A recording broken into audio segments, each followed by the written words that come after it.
Bismillahirrahmanirrahim. Assalamualaikum warahmatullahi wabarakatuh. Selamat pagi anak-anak. Semoga kabar kalian hari ini berbahagia dan baik-baik saja.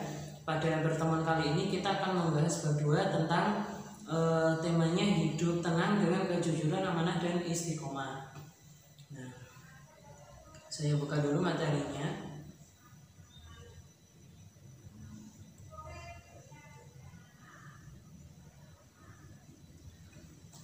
Jadi sering kita melihat ya di tengah-tengah masyarakat. Jadi kalian boleh buka buku.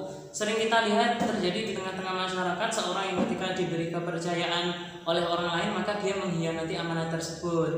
Seperti contohnya kan banyak yang ketika pelantikan anggota DPR dan lain sebagainya, ketika mereka dipilih mereka janjinya seumbruk, tapi setelah mereka jadi DPR mereka seolah-olah lupa dengan janjinya semuanya.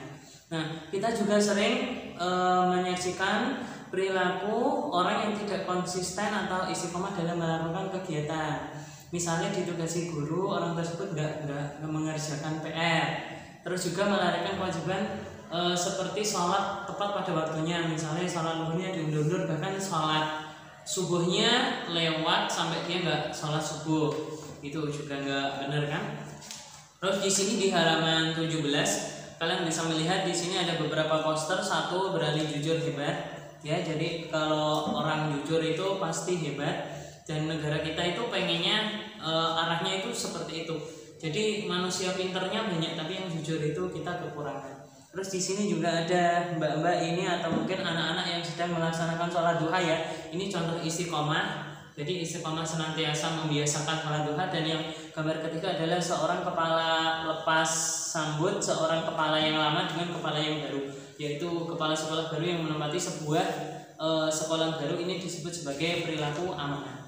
Nah, kita akan mempelajari ini. Sebelum kita mempelajari, kita berdoa terlebih dahulu. Semoga ilmu yang kita terima bermanfaat. Berdoa mulai.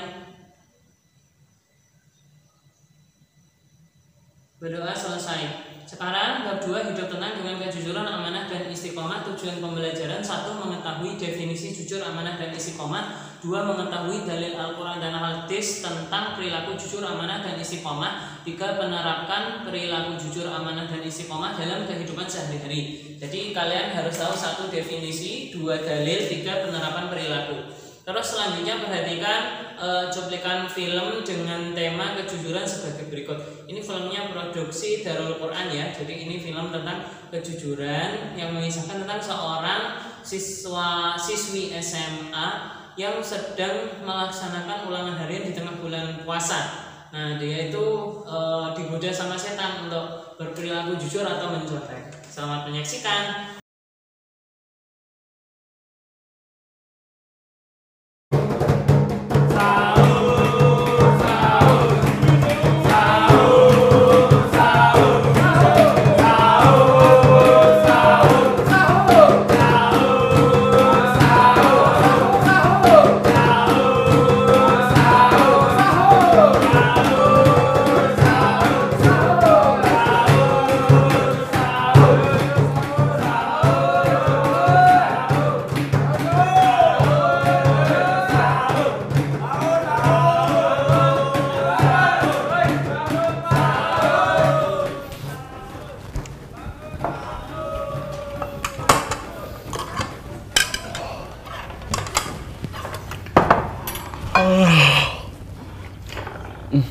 Sahur apa nih, Mah?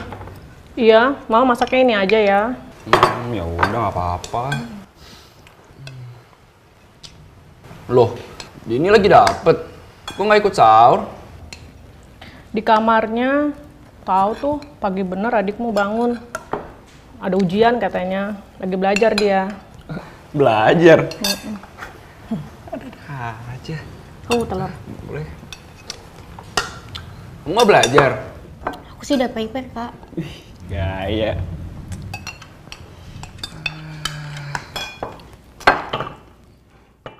Yang dibilang Mamah bener, aku memang lagi belajar karena hari ini ada ujian. Tapi bukan belajar biasa, ini persiapan perang.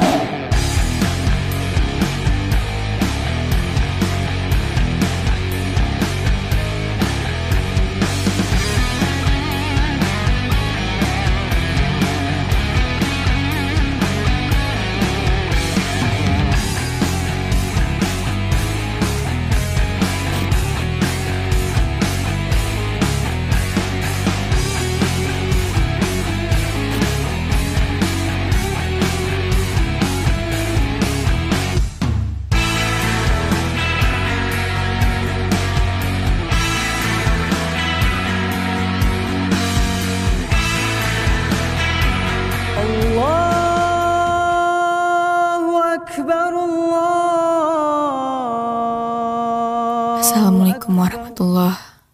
Kebetulan puasa hari ini bertepatan sama ujian. Bete kan? Udah harus nahan lapar dan aus, diuji lagi sama Bu Salma, guru sejarah. Bu, kenapa sih? Tapi tenang, manusia itu makhluk kreatif, jadi selalu siap beradaptasi apapun keadaannya.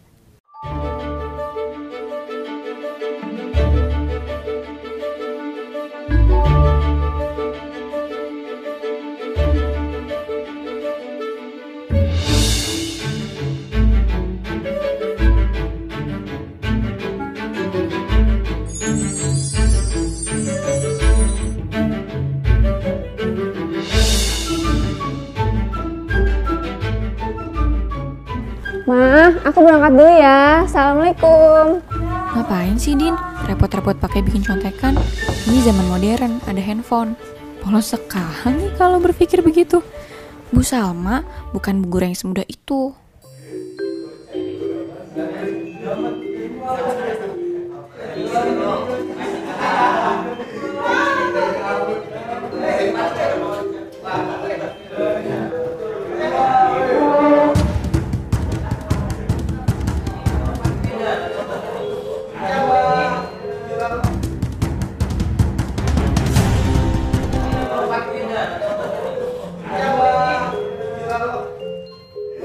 Initiate retreat. Launch attack.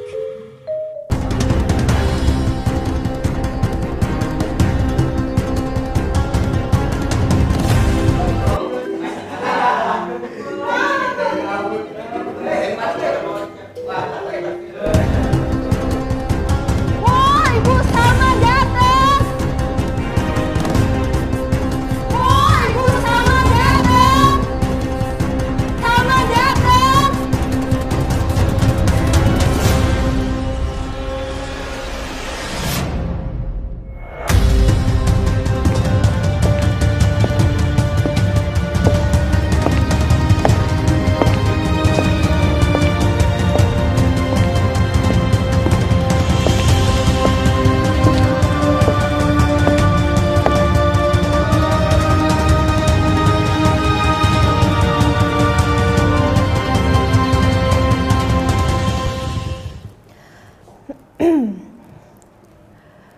Semua tas dikumpulkan di depan dan semua handphone dimasukkan ke sini.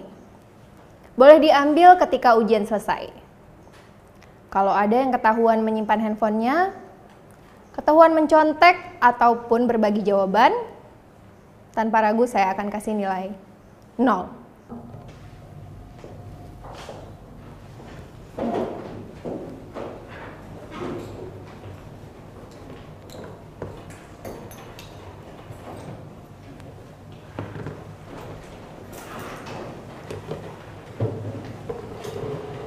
Makanya, kalau sama Bu Salma nggak bisa sembarang keluarin handphone.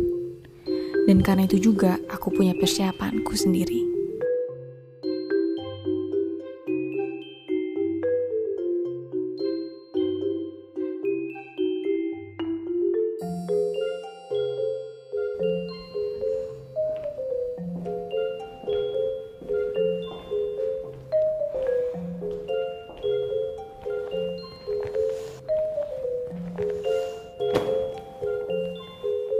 Sudah siap ujiannya?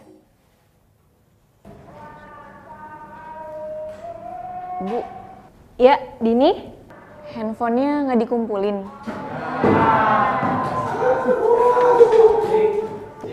Nggak perlu. Bulan puasa, setannya diikat. Jadi kalau kalian masih nyontek, berarti kalian udah gantiin setannya. Lagian, Ibu yakin kalian udah bangun subuh-subuh, sahur, persiapan buat hari ini. Masa kalian mau menodai puasanya sama nyontek?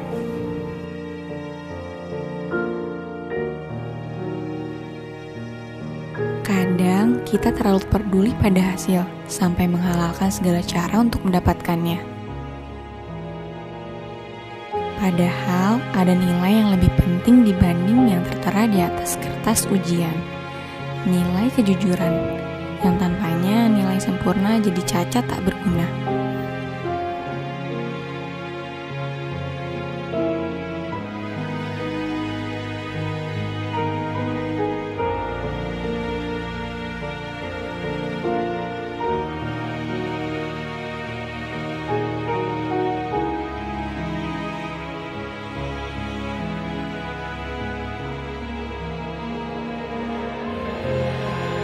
Masa kalian mau menodai puasanya sama nyontek?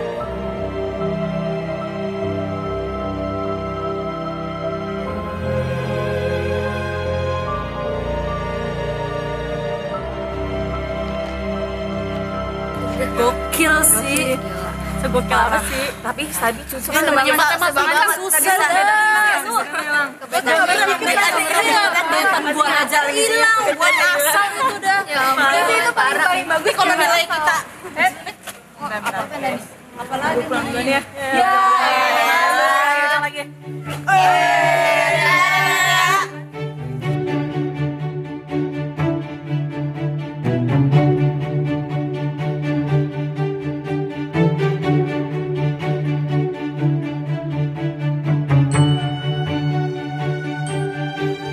Semoga Ramadan ini menjadi kesempatan untuk memperbaharui nilai diri kita, menjadi lebih baik di mata Pencipta, dan memberi manfaat pada sesama. Allahu Akbar, Allahu Akbar.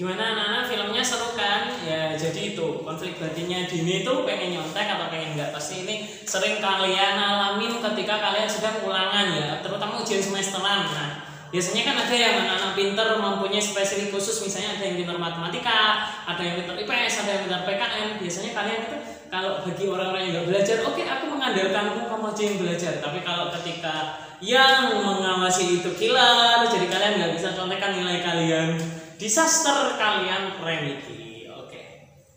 Dan biasanya sering juga terjadi sih yang sudah belajar mati-matian terus nyontekin nilai kalian yang belajar mati-matian sama nilai orang yang nyontek kadang-kadang lebih jelek nilai kalian yang belajar mati-matian sendiri daripada yang nyontek. Yang nyontek biasanya nilainya lebih bagus. Tapi nilai yang paling penting di antara semua itu adalah nilai kejujuran itu. Itu yang nggak bisa didapetin dimanapun. Nah gitu. Jadi gitu ya. Sekarang kita membahas perilaku jujur. Jadi jujur itu apa sih definisinya? Jujur itu sama antara apa yang ada di dalam hati, perkataan yang diucapkan itu, dan juga perbuatan. Itu namanya jujur. Kalau perilakunya nggak sama dengan apa yang dilakukan, itu namanya munafik, atau mungkin itu namanya dusta. Kenapa jujur itu penting? Karena berani jujur itu hebat. Karena kita sebagai makhluk sosial memerlukan kehidupan yang harmonis, baik dan seimbang. Agar tidak ada yang dirugikan, dizalimi dan dicurangi, kita harus jujur. Jadi untuk kehidupan yang lebih baik kuncinya adalah kejujuran. Jadi jujur itu penting. Terus ini ada fakta terbaru, yaitu indeks korupsi terendah se Asia Tenggara. Kita masuk peringkat keempat, jadi kita belum masuk peringkat pertama. Ya, peringkat pertama dimiliki oleh Singapura, kemudian peringkat kedua Brunei, peringkat ketiga Malaysia, peringkat keempat Indonesia. Baru peringkat kelima Filipina, 6 Thailand, 7 Vietnam, 8 Laos, 9 Myanmar, 10 Kamboja. Kita kalah dengan negara Singapura, Brunei, Malaysia. Kenapa Indonesia kalah? Karena banyak pejabatnya yang ketika sudah menjabat itu berusaha untuk meraih pundi-pundi rupiah atau uang rakyat dengan cara yang tidak jujur, pemalsuan dan lain sebagainya. Jadi kita peringkatnya masih keempat. Tapi ini sudah lebih baik kok. Soalnya ini ada kenaikan sebanyak 4% sih. Jadi gitu. Kalau kita bisa mencapai peringkat pertama itu luar biasa. Dan ini bedanya negeri kita dengan negeri sebelah. Pernah kemarin kan kalian sudah dengar juga persoalan lapas Sukamiskin itu, lapasnya koruptor atau napi koruptor itu kan kelihatannya kan lapasnya itu dari luar ya kayak penjara, kayak lapas pada umumnya. Tapi di dalamnya itu mewah, ada yang ada TV-nya, ada yang wifi-nya, ada kulkas, ada dispenser, berbagai macam lah fasilitas luar biasa yang itu tidak akan ditemui sama lapasnya orang-orang yang penjahat kelas kecil, kelas teri, kelas udang, ya misalnya pencuri, mungkin lapasnya berhimpit-himpitan, mungkin satu lapas itu satu ruangan bisa dihuni 10 atau 15 orang, itu kan pengap banget dan itu pastinya nggak banget. Itu berbeda lapasnya sama di Sukamiskin. Jadi karena mereka itu punya biaya, koruptor itu punya biaya, mereka berani bayar sipirnya, akhirnya lapasnya itu mewah semuanya. Dan itu kenyataan di negeri kita seperti itu. Jadi di dalam penjara ya kayak di kamar hotel. Jadi itu kita belum bisa menyaingi Singapura. Terus selanjutnya next, ini definisi kejujuran sudah saya jelaskan. Kita sekarang lanjut ke hadis tentang kejujuran ya anak-anak. Jadi hadis tentang kejujuran ini hadisnya dari Ibnu Umar. Jadi hadisnya itu riwayatnya dari Ibnu Mas'ud, bukan Ibnu Umar tapi Ibnu Mas'ud. Saya bacakan hadisnya, saya bacakan 3 kali. Kalian harus ngapalin hadis ini. Nanti tugasnya nggak perlu ulangan harian tapi ngapalin hadis. An Abdillah bin Mas'ud radhiyallahu anhu qala qala Rasulullah sallallahu alaihi wasallam alaikum bisidqi fa inna sidqa yahdi ilal birri wa innal birra yahdi ilal jannati. Alaikum bisidqi fa inna sidqa yahdi ilal birri wa innal birra yahdi ilal jannati. Alaikum bisidqi fa inna sidqa yahdi ilal birri wa innal birra yahdi ilal jannati. Dari Ibnu Mas'ud radhiyallahu anhu, Rasulullah shallallahu alaihi wasallam bersabda, sesungguhnya kejujuran itu membawa kebaikan dan kebaikan membawa ke surga. Sesungguhnya kejujuran membawa kebaikan, kebaikan membawa ke surga. Sesungguhnya kejujuran membawa kebaikan, kebaikan membawa ke surga. Jadi jujur itu membawa kebaikan, ya jelas. Terus kebaikan itu membawa ke surga, dan itu kan memang jelas. Jadi kalau pengen jadi orang yang benar-benar jujur, kita harus mulai dari yang terkecil, termasuk mengerjakan PR loh, jangan menyontek ya. Nanti kita tesnya lisan ngapalin hadis ini. Alaikum bisidqi fa inna sidqa yahdi ilal birri wa innal birra yahdi ilal jannati. Ya. Jadi artinya itu dari Abdullah bin Mas'ud, RA itu singkatan radhiyallahu anhu, yang artinya semoga Allah meridhoinya. Rasulullah sallallahu alaihi wasallam bersabda, sesungguhnya jujur itu membawa kebaikan dan kebaikan itu membawa ke surga. Nah, itu. Jadi ini ada istilah sampai Rasulullah itu dijuluki Al-Amin dalam berdagang. Karena apa? Karena Rasulullah itu selalu dapat dipercaya, apa yang beliau ucapkan itu selalu benar apa adanya dan tidak ada penambahan-penambahan. Jadi gitu. Ini merupakan buah kepercayaan, makanya Rasulullah mendapat gelar Al-Amin. Sedangkan orang yang senantiasa berdosa, hatinya itu pasti merasa was-was, pasti merasa berdosa dan lain sebagainya. Beda dengan orang yang jujur. Kalau orang yang jujur itu nggak ada beban. Karena yang namanya kebaikan itu apa-apa yang membuat hatimu menjadi tenang, sedangkan keburukan itu apa-apa yang membuat hatimu menjadi risau. Terus kemudian kita akan membahas dalil tentang kejujuran yang dari Al-Quran ini. Yang dari Al-Quran ini bunyinya wala talbisul haqqa bil batili wa taktumul haqqa wa antum ta'lamun. Jangan kamu campur adukan kebenaran dengan kebatilan dan jangan kamu sembunyikan kebenaran sedangkan kamu mengetahuinya. Quran surat Al-Baqarah ayat 42. Nah, jadi nggak boleh dicampur adukan antara kebenaran dengan kebatilan. Ya mirip sama orang ghibah. Orang ghibah kan nyampur adukan. Misalnya dia nggak suka sama orang lain, kemudian dia itu jelek-jelekin orang lain di belakang, itu termasuk juga orang ghibah. Dan itu ketika seseorang itu membenci kamu, itu kebaikan kamu semuanya tidak ada artinya di mata orang yang membenci kamu. Itu. Terus selanjutnya kita akan melanjutkan babnya, yaitu tentang perilaku amanah. Ini yang amanah ya.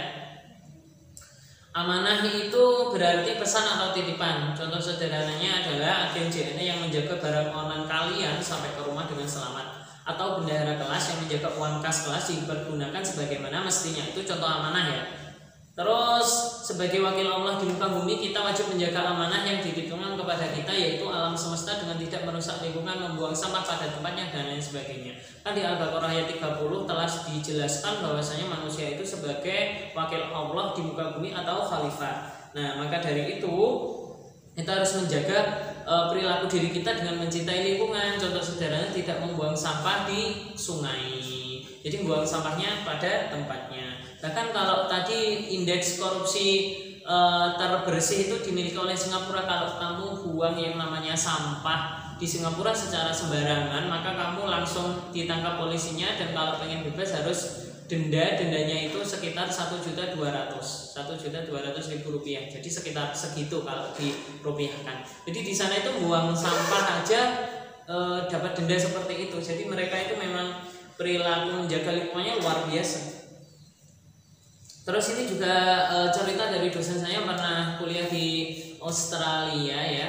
Dia itu melihat perilaku warga Australia itu kalau di bis itu kan ada kursi di sampingnya belakang Pak sopir bis itu peruntukannya untuk satu ibu hamil, yang kedua adalah untuk orang-orang yang mengalami disabilitas, misalnya buntung kakinya atau mungkin cacat tangannya, itu untuk orang-orang disabilitas. Dan biasanya orang-orang Asia, misalnya orang India termasuk juga orang Indonesia, itu menggunakan fasilitas yang buat ibu hamil, kursi duduk buat ibu hamil tadi sama penyandang disabilitas untuk duduk, padahal itu tidak diperbolehkan. Jadi itu fungsinya itu khusus untuk penyandang disabilitas dan ibu hamil.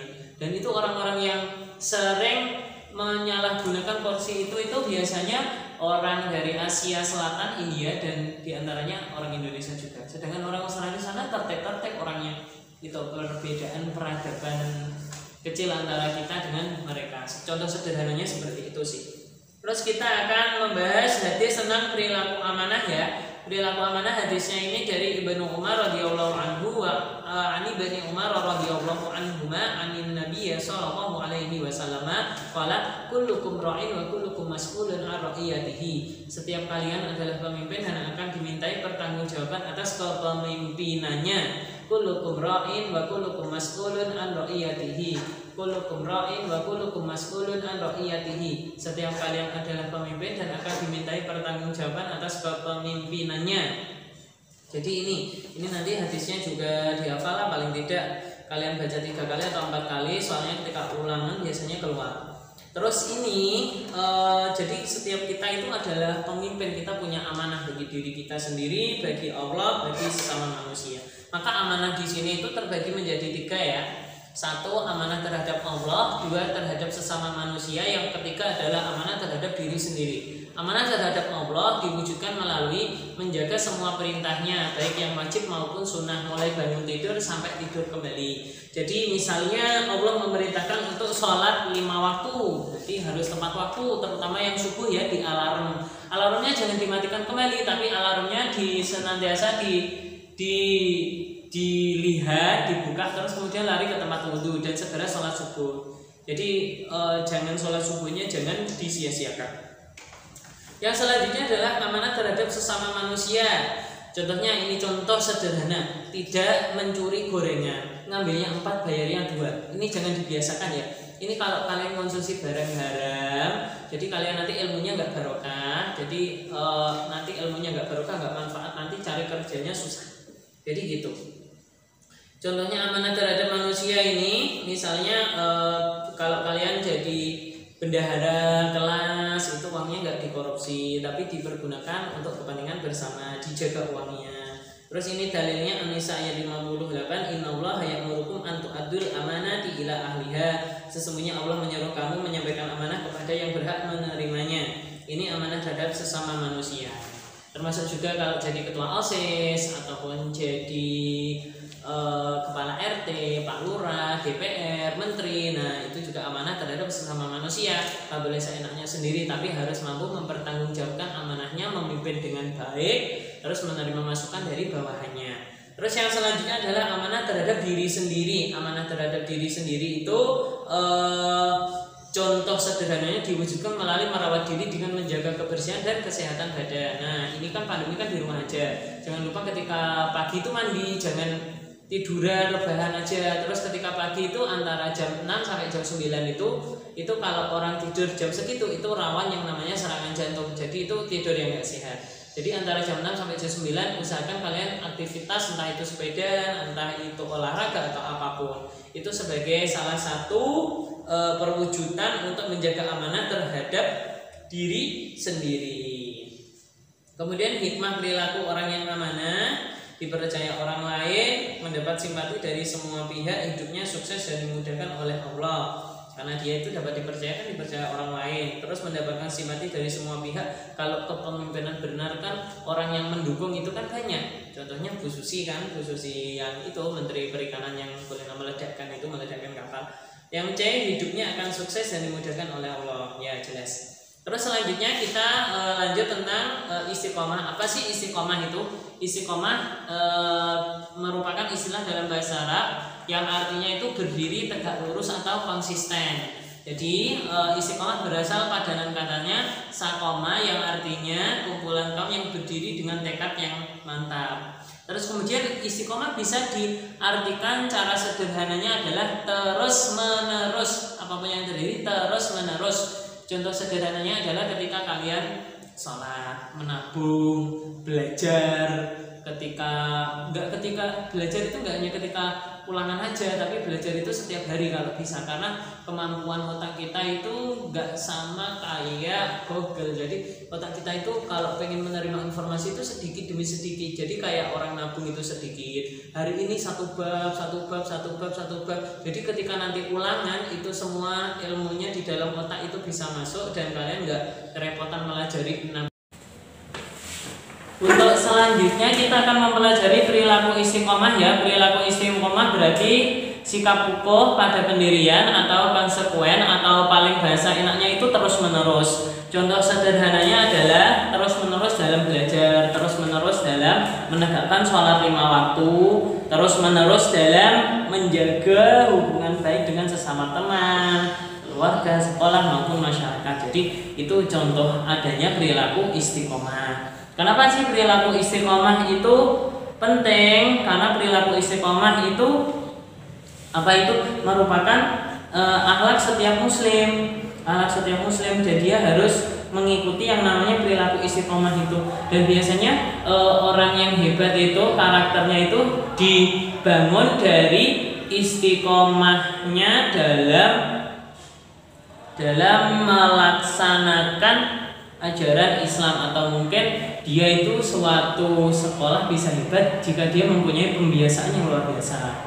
Nah, pembiasaannya itu tergantung kalian. Misalnya kalau di sekolah kita kan ada yang namanya sholat duha, terus ada yang namanya literasi. Nah, itu fungsinya itu istiqomah. Kalau itu bisa istiqomah, literasi, sholat duha, itu nanti sekolah itu bisa menjadi hebat atau anak-anaknya bisa menjadi hebat. Karena negeri kita itu banyak kemakan berita hoax. Karena apa? Karena orang itu tidak dibiasakan literasi membaca, tapi cuma literasi WA saja. Karena banyak literasi WA-nya itu ada berita hoax disebarkan kembali dan lain sebagainya, maka dia harus dibiasakan literasi membaca. Nah, literasi membaca itu harusnya wujudnya itu buku. Jadi bukan yang namanya sumber bebas yang ada di internet, tapi harus berupa buku. Karena banyak berita hoax yang bertebaran di internet. Nah, ini dalilnya istiqomah ya. Innalladzina qalu rabbuna Allahu tsumma istaqamu fala khaufun 'alaihim wa la hum yahzanun. Sesungguhnya orang-orang yang berkata Tuhan kami adalah Allah, kemudian mereka tetap istiqomah, tidak ada rasa khawatir pada mereka dan mereka tidak pula bersedih hati. Ini surat Al-Ahqaf ayat 13. Jadi ayat di atas menjelaskan orang-orang yang istiqomah yaitu menepati janji, mengikuti garis-garis ketentuan agama, menjalankan semua perintah Allah dan meninggalkan semua larangannya. Ini contoh sederhananya istiqomah. Yang satu adalah sholat 5 waktu, yang dua belajar setiap hari, yang tiga taat peraturan lalu lintas baik ada polisi atau tidak. Misal sederhananya lampu merah berarti berhenti, jangan nerobos ya. Sekian dulu, terima kasih materi hari ini. Kurang lebihnya mohon maaf. Wassalamualaikum warahmatullahi wabarakatuh.